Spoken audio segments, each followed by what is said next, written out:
Harp On Sports, the Bar, podcast, media, audio, and radio network. What do we have in store for you on this edition of The Bar?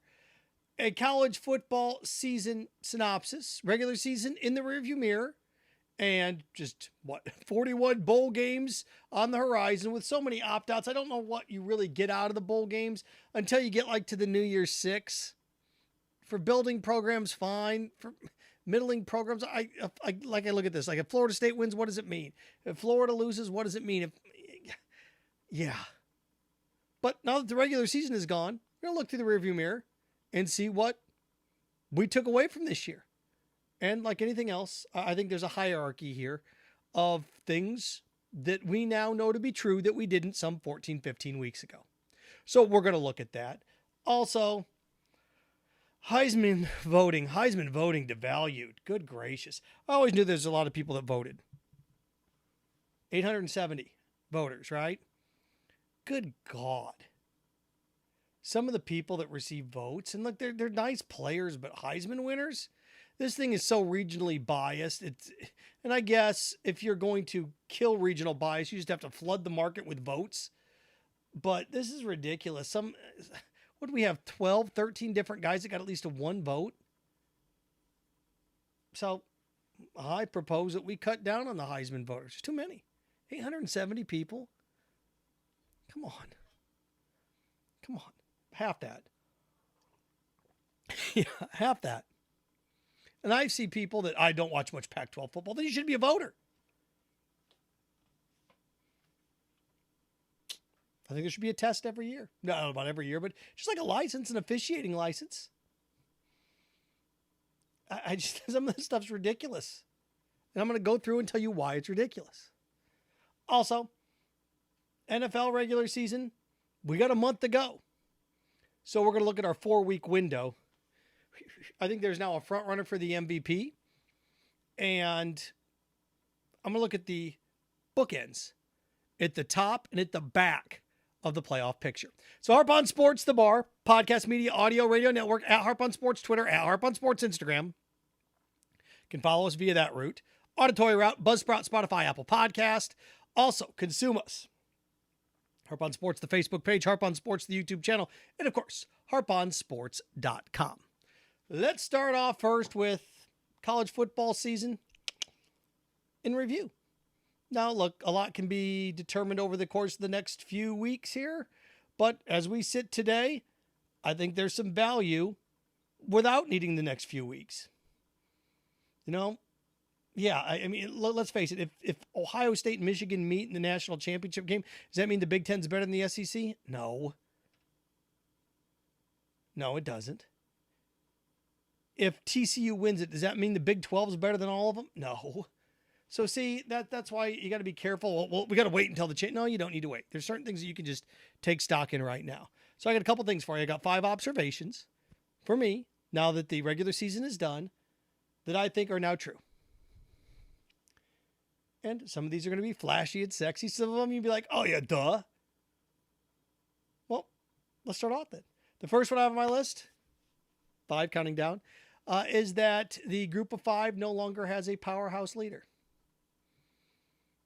There is always a changing of the guard at the top of the group of 5.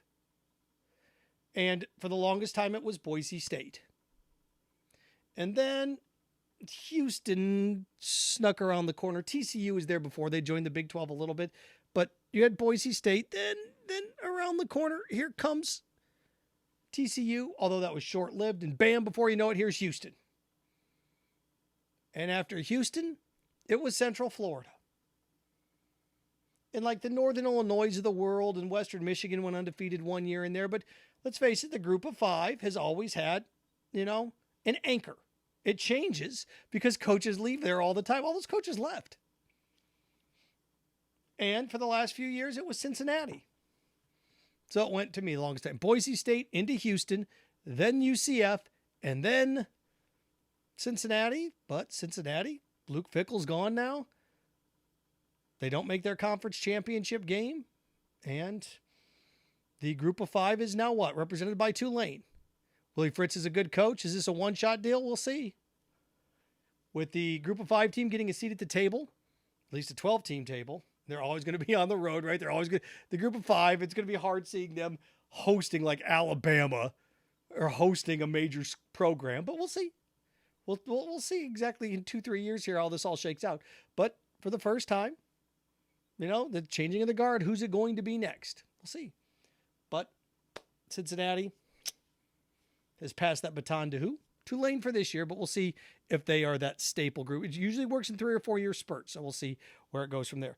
Number 4 on my list is that USC's on the runway of being back. They're not back yet, but they're on the runway. They're in the plane, getting ready to take off. Didn't make the college football playoff. The job that Lincoln Riley did in year 1's phenomenal. Got him a Heisman Trophy winner, his 3rd in 6 years. If you're an elite quarterback, that's where you should go. Wherever Lincoln Riley is. He produces Heisman winners left and right. Now you can sit there and say, well, he doesn't produce national champions. Well, okay. So you'd rather be Stetson Bennett? No, come on. You'd rather be the Heisman Trophy winner and the number 1 pick in the draft or number 2 pick in the draft or a top 5 pick than go somewhere and win a championship and not get drafted. Come on, who are we kidding? Let's be realistic about this. But USC on the runway, not taking off yet. USC's back when they're in the championship game. That we hold them to a different standard. So they're close. So that's the 4th thing I have on my list. 3rd thing I have on my list is Michigan is now the class of the Big Ten. These are the developments that took place this year. What they did, they beat Ohio State. Well, 2 years ago, didn't play them because of COVID. Last year, they beat them at home. This year, they beat them on the road. So now Michigan's senior class will go into next year never having lost to Ohio State. Now, you may sit there and say, well, Ohio State's the premier pro. Ohio State could beat Michigan this year. You're right. In the college football playoff, if Ohio State beats Michigan in the finals or Ohio State wins it, then you could take this off the table. But where we stand right now, Michigan's the preeminent program. They are. In the Big Ten. Until Ohio State takes it away from them. You can kind of see where I'm going. There's another program that's taken over their conference too, right?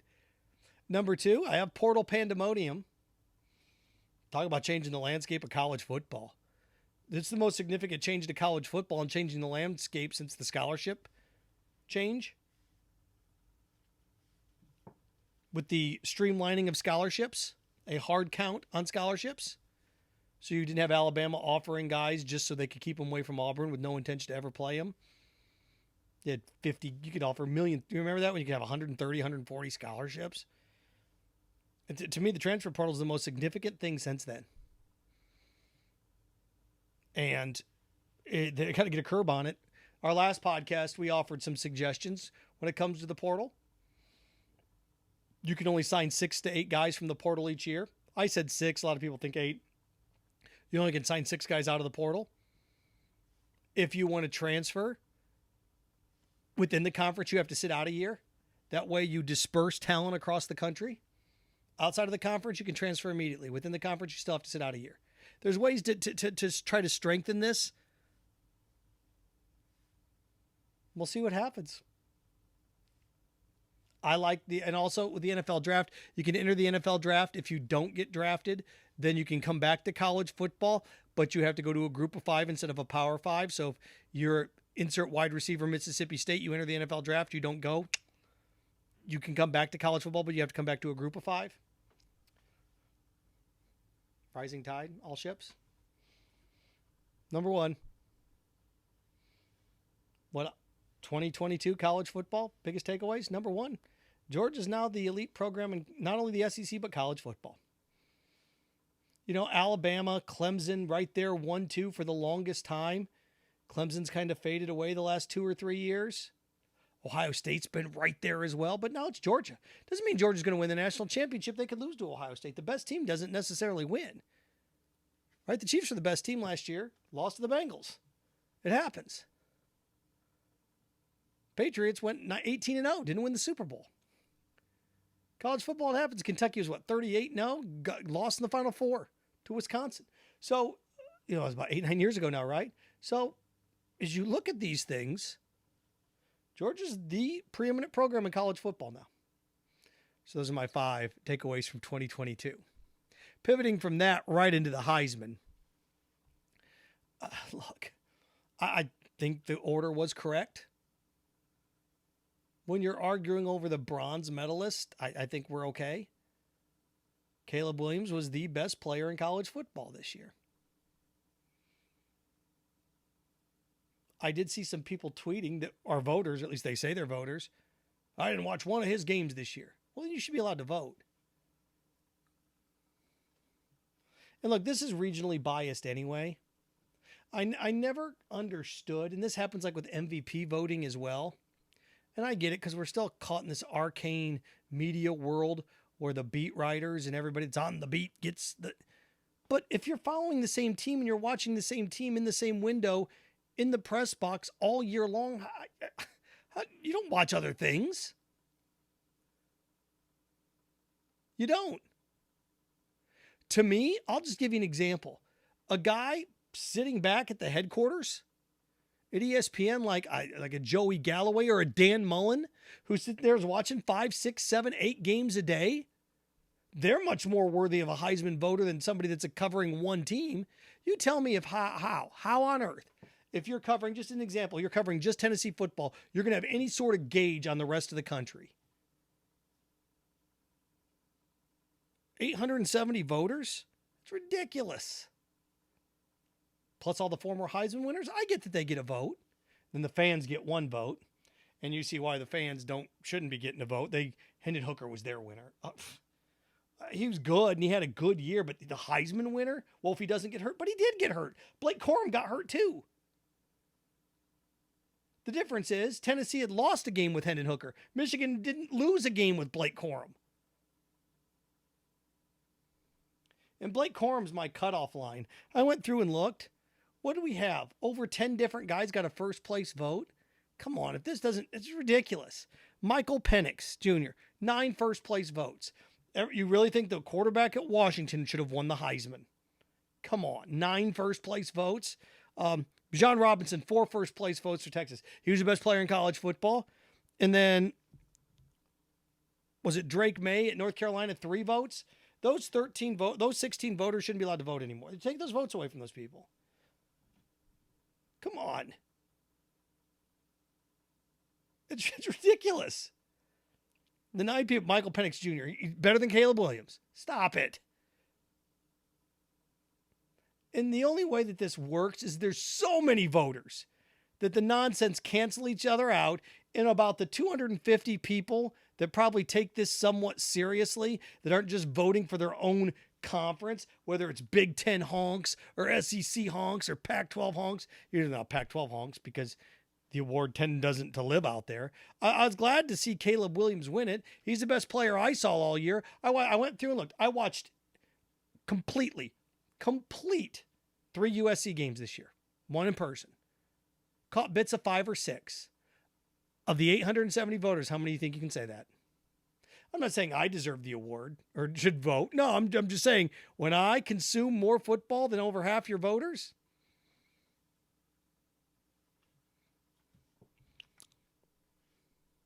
And look, this thing's grandfathered in, and I get it. But to me, it's a vendetta vote for some people. I see some of the people publishing their ballots. I mean, come on. The 9 voters that said Michael Penix Jr.'s that it's ridiculous. And look, it happens all the time. People vote for their own guy. It's ridiculous. It's amazing how often they get it right with all the bias. It's bad. I mean, 4 people. Bijan Robinson, yeah, he's the Heisman winner. Really? Drake May, Heisman winner. Good God, 16 people right there. And to me, like, Blake Corum had a good year. But, to give him the Heisman, he didn't play in the last 6 quarters. Well, it matters. Bryce Young had if he'd have been healthy all year, but he wasn't. I just look at it, well, if he'd have been healthy, but he wasn't. So you're going to punish the guy that was healthy and reward the guy that wasn't? It's not fair. I know life's not fair, but that's just the way it works. I look at some of the voting and good gracious. Is it closer than, was it the second closest in 6 years? They say, oh, he won by a lot. To me, the Heisman voter evaluation, you got to redo this. It's 870 people. What? Stop it. Think about that.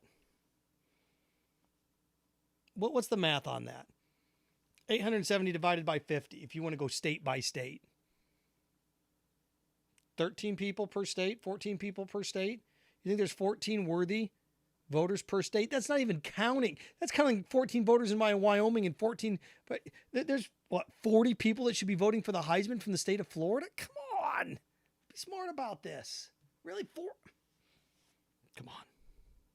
So, to me, the Heisman voting, when I looked at the final list, I'm like, this is ridiculous. And what it shows you, it's their own fault. What it shows you is people only watch the games in their area. Cut that list in half. Cut that list in half. And this is how you do it. If you look at somebody that's a California voter and they haven't voted for an SEC player in the top 3 the last 5 years, goodbye vote. If they're an SEC voter and they haven't voted for somebody out of the Pac-12 in the last 5 or somebody out of the Big Ten, goodbye vote. It shows you. And just look at the final listing. Okay? If you're an SEC voter and you look at the final 3 the last 5 years and match them up, how close do they get? So let's say you're an SEC voter and you haven't voted for one Big Ten player the last 5 years and 4 have been in the top 3. No more vote for you. You're out of touch. It's being devalued. What happened with the NFL? We got a 4-week window, 4-week watch list when it comes to the National Football League. And with essentially a month of games to go, I want to look at the bookends. But first, the Arizona front runner in the MVP right now, it's Jalen Hurts. It was Patrick Mahomes until his 3-interception effort on Sunday. Boy, he looked like, okay, here it is in the first half, but he kept Denver in the game with mistakes, and this is what happens. Patrick Mahomes, right? It's feast or famine. In first half feast, second half famine. Made a lot of mistakes. And look, he's still going to throw for 45 touchdowns, 3 picks in one game. That's a lot. When Jalen Hurts only has 3 picks all year. Eagles have the best record in the NFL. So Jalen Hurts is going to have 4,000 yards passing. In what? 30 plus touchdowns and 5 or 6 picks? 35 touchdowns? Jalen Hurts is the MVP right now. And then after that, if you Mahomes and Tua and all, but it's Jalen Hurts'. With a month to go, it's Jalen Hurts' to lose. I look at the bookends in the NFL when it comes to the playoff race with a month to go. The NFC, let's face it, it's the Eagles. The fact that the Vikings lost to the Lions, now the 49ers enter the fray, but with a 3-game lead on the Niners, with 4, look, the 1 seed in the East is going to be, unless somehow the Cowboys work their way back into this at 10-3, it's going to be the Eagles. The question I have now is who's the 2 seed? Is it going to be the Niners or the Vikes?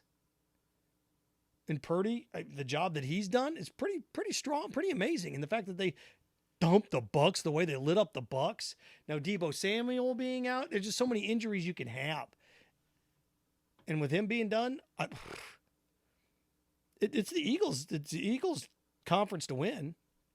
I think on the back end, there's some. It's fascinating on the back end because you have the Giants hanging on for dear life after getting smoked by the Eagles, and you have the Commanders. But who's lurking? I always look at these teams that are lurking and getting hot at the right time.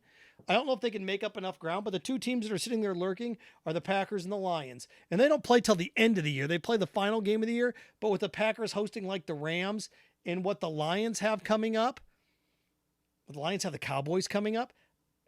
You look at where those 2 teams are, the Giants and the Commanders, the fact that play Eagles and Cowboys and all these interdivision games are taking place, here's a chance for the Lions and the Packers, considering they don't play each other till the end. Now, at the end, one of them is going to have a devastating loss in week 17 or week 18, whatever we call it now. So those are the 2 teams that are lurking. Lions more so than the Packers. Lions are red hot. They are. They're red hot. They got home game with the Vikings too, so they get to host them. Now, they have some road games in there that are going to be difficult, but to me, the NFC, it's about the bookends. Eagles up at the front with the Niners, but the Deebo injuries, devastating. And the Vikings, oh my God, and here come the Lions on the outside looking in. To me, the NFC is going to be a zoo down the stretch. Love it. But the teams at the back end lurking, I don't see the Commanders or the Giants going on the road like beating the Vikings. I just don't. The AFC is a different story. Like the NFC at the top's over, the back end's going to be a zoo. The AFC is a little bit different. Both ends have the opportunity to be a zoo. To me, in the AFC, there's still three teams that could end up with home field. Bills, Chiefs, Dolphins.